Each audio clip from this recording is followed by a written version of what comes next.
नमस्ते। मैं Kumar Utpal, Limca book of world record holder 30 पुस्तकों के लेखक। आज मैं शुरू करने जा रहा हूं बिहार बॉर्न टैलेंट्स।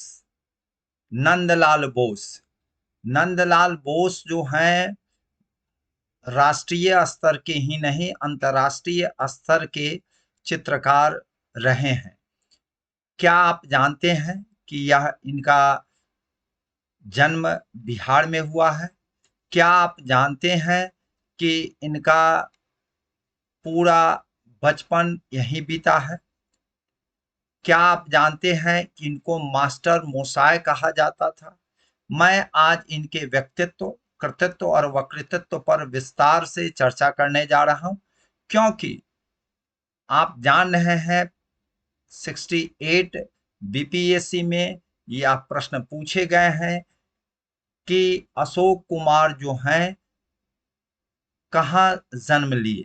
तो अशोक कुमार जो फिल्म के अभिनेता थे, भागलपुर में जन्म हुआ, यहीं जन्म लिए, यहीं पले बढ़े और आगे बंबई की ओर रुख किए।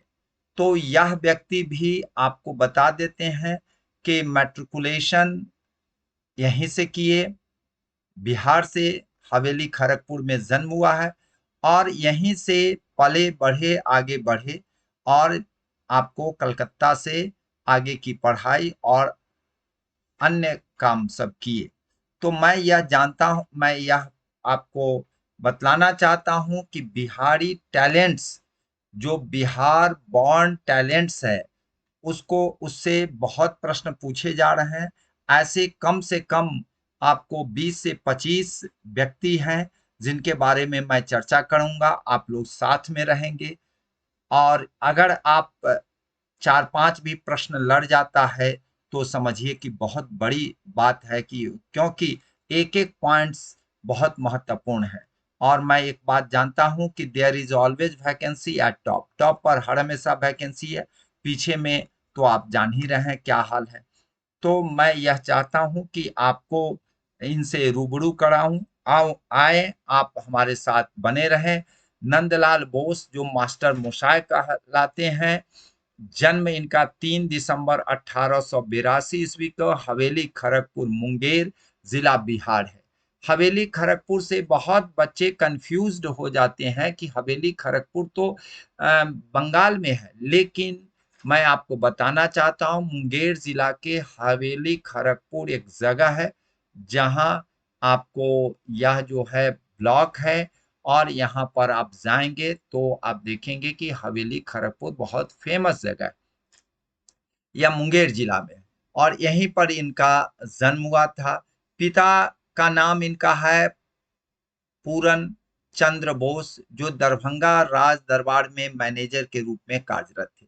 माता क्षेत्रमणि देवी, और जिनसे यह बचपन में मिट्टी के खिलौने बनाने के प्रति जो लगाव बढ़ा, वह क्षेत्रमणि देवी के ही प्रभाव से इनको लगाव बढ़ा कला के प्रति। और उसके बाद तदुपरांत यह दुर्गा पूजा पंडाल को सजाने में लग गए और धीरे धीरे इनकी जो है कला के प्रति इनकी काफी रुचि बढ़ी।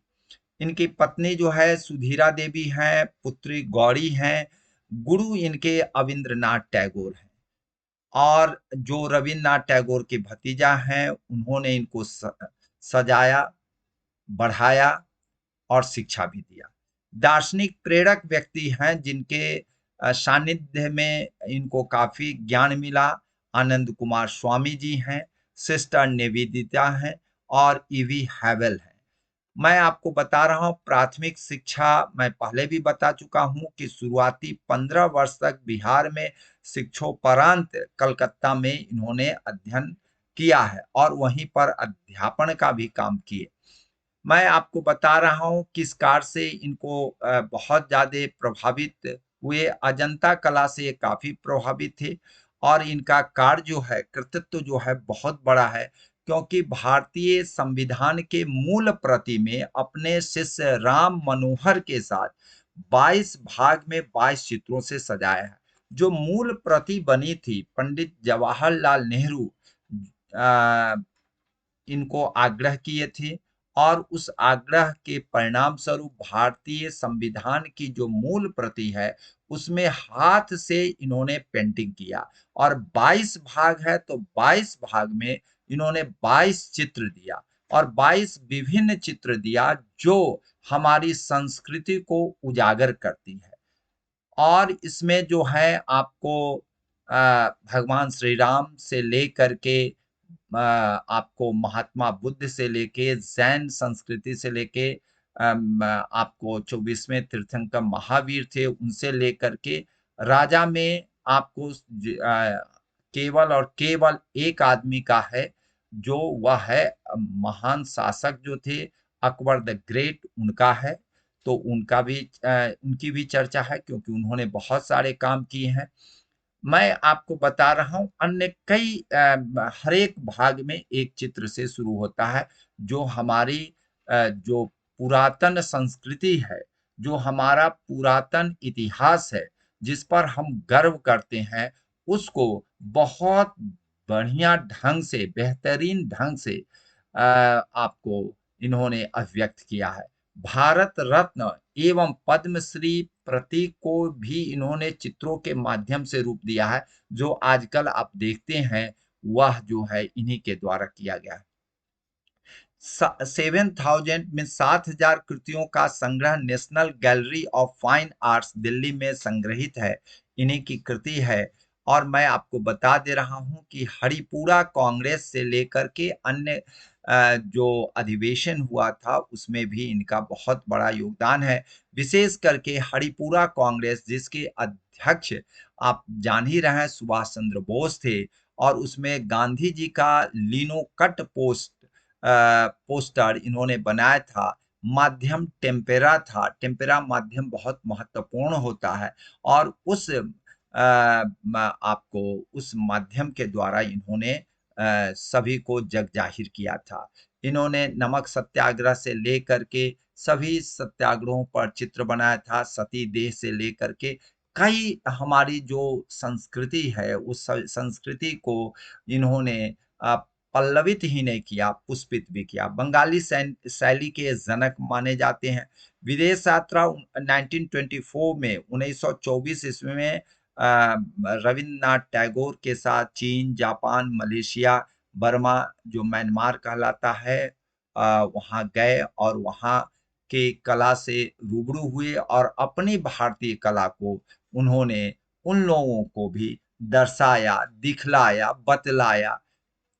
पुस्तक रचना तो इन्होंने कई की है, लेकिन दृष्टि और सृष्टि, रूपावली, शिल्प कला और शिल्प कथा बहुत महत्वपूर्ण है। मैं आपको इनका कार्यानुभव है कि यह प्राचार्य रहे कला भवन कला कॉलेज 1922 ईस्वी में रविन्द्रनाथ टैगोर इंटरनेशनल विश्वविद्यालय शांति निकेतन से यह आपको मान्यता प्राप्त है, तो उसी में इनका कार्य अनुभव भी रहा। सम्मान तो इनके यह व्यक्ति इतने बड़े व्यक्ति हो गए कला के क्षेत्रों में कि सम्मान इनके लिए एक छोटी सी बात हो जाती है, लेकिन सम्मान को सम्मान करना चाहिए इस दृष्टिकोण से। और आजकल सम्मान पूछे जाते हैं बीपीएससी में, यूपीएससी में, तो इसलिए मैं इसके बारे में चर्चा कर दे रहा हूँ। बिहार से संबंधित जितनी भी परीक्षाएं हो रही है उसमें बिहार में जन्मे और बिहार के टैलेंट को दर्शाने के लिए बहुत सारे प्रश्न पूछे जा रहे हैं। आप लोग बने रहेंगे, शेयर और सब्सक्राइब करेंगे। चलिए, रविंद्रनाथ टैगोर ने शिव सिद्ध कलाकार की उपाधि दी थी। 1952 ईस्वी में पद्म भूषण इनको मिला था, पद्म विभूषण मिला था। पद्म विभूषण बहुत महत्वपूर्ण है। 1952 में ललित कला अकादमी द्वारा फेलो दूसरे कलाकार थे। यह दूसरे कलाकार है जिनको ललित कला अकादमी द्वारा फेलो मिला था। 1957 में 1957 में शांति निकेतन कलकत्ता काशी विश्वविद्यालय द्वारा डिलीट मिला था। डिलीट कई विश्वविद्यालय इनको दे करके अपने आप को गौरवान्वित समझती है, शांति निकेतन कलकत्ता और काशी विश्वविद्यालय द्वारा, जबकि यह जो है आपको डिलीट किए नहीं थे, बल्कि सम्मान के रूप में यूनिवर्सिटी दे करके यूनिवर्सिटी अपने आप को सम्मानित करती है। इतने बड़े व्यक्तित्व थे। मैं 1957 में विश्व भारती विश्वविद्यालय द्वारा देसी कोटमा की उपाधि मिली इनको। भारतीय पुरातत्व संग्रह एवं भारत सरकार की संस्कृति विभाग द्वारा उनके कामों को बहुमूल्य कला निधि घोषित किया गया। कलकत्ता के अकादमी ऑफ फाइन आर्ट्स द्वारा सिल्वर जुबली मेडल दिया गया। एशियाटिक सोसाइटी ऑफ बंगाल, जो बहुत बड़ी संस्थान है कला के क्षेत्रों में, टैगोर जन्म सदी पदक दिया। भारत सरकार ने इस व्यक्तित्व को सम्मान देने के लिए डाक टिकट भी जारी किया। मैं आपको बता देता हूं, बिहार का आशीर्वाद मिलना बहुत जरूरी है। जिस व्यक्ति को मिला वह व्यक्ति काफी आगे बढ़ा है। तो स्वाभाविक है, हवेली खड़गपुर जो मुंगेर जिला में अवस्थित है, जहां उनका जन्म स्थल है, संभवा संस्थान द्वारा आदमकद मूर्ति स्थापित की गई है। भागलपुर में कला केंद्र की स्थापना और आदमकद मूर्ति स्थापित की गई। मूर्ति जो है 16 अप्रैल 1966 में 1966 में कलकत्ता में 83 वर्ष की उम्र में इनकी हुई है।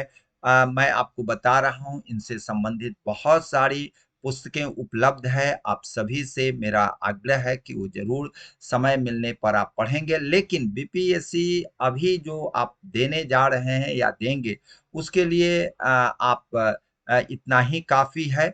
लेकिन अगर आप विशेष अध्ययन करना चाहते हैं, शोध करना चाहते हैं, उस पर आगे और भी काम करना चाहते हैं, तो भारत का इतिहास एवं बिहार का इतिहास एवं गजट ऑफ बिहार एवं बंगाल को आप पढ़ेंगे। गूगल तो सोर्स है ही, इसको भी आप अध्ययन करेंगे तो निश्चित ही बहुत कुछ आपको देखने और समझने का मौका मिलेगा। आज मैं इतना ही बता रहा हूँ। जय हिंद, जय भारत।